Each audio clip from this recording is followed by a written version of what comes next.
Everyone, कैसे हो आप सभी। स्वागत है आप सभी का एक बार फिर से आपके अपने इस यूट्यूब चैनल ज्ञान विद्या कुल में। और आज हम फिर से सीख रहे हैं माय डियर, बार बार घटाव विधि से वर्गमूल कैसे निकालें। ध्यान रहे, पहले तो ये विधि वहीं काम करेगी जहां परफेक्ट वर्गमूल संख्या हो, ठीक है ना। माने परफेक्ट वर्ग संख्या हो, वहीं इसका वर्गमूल निकल सकता है। दूसरी बात, ये छोटी संख्याओं के लिए काम की विधि है, बड़ी संख्याओं के लिए इसका कोई यूज़ नहीं है, लगाते भी नहीं, क्योंकि बहुत लंबा प्रोसेस है। इसीलिए कक्षा 8 में ये पूछा जाता है। मैं आशा करता हूँ आप लोग इसे अच्छे से समझेंगे और लास्ट तक ज़रूर देखिएगा, आपको ये पूरा समझ में आने वाला है, कहीं कोई मिस्टेक नहीं होगा, ठीक है। बस जब भी हम बार बार घटाव विधि लगाएं तो हम घटाएंगे क्या, तो घटाएंगे हम विषम संख्याएं घटाएंगे।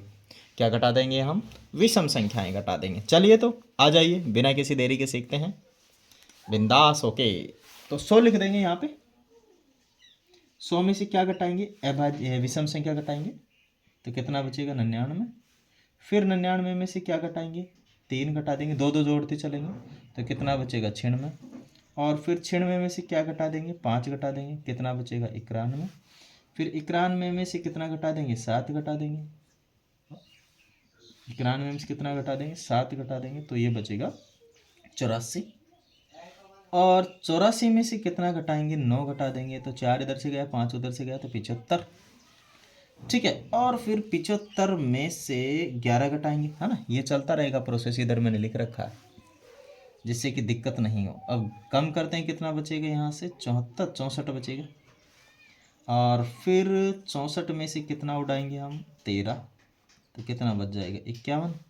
और फिर 51 में से कितना उड़ा देंगे हम? 15, तो कितना होगा? देखो, 11 में से 5 गया तो 6 बचेगा, और 4 में से 1 गया तो 3 बचेगा। अब 36 में से कितना उड़ाएं हम? 17, ठीक है। 15 के बाद तो 17 ही आएगा, तो कितना बचेगा? 19। और फिर 19 में से कितना उड़ाएं? 17 के बाद तो 19 ही आएगा, तो कितना बचेगा? 0। जहाँ पर 0 आ जाए, जहाँ पर क्या आ जाए? 0 आ जाए, तो ये वाला जो संख्या रहेगी वो अपना आंसर रहेगा। मतलब कि जो अपना 100 है, इसका यदि हम वर्गमूल निकालें, ठीक है, तो ये 10 आंसर आएगा।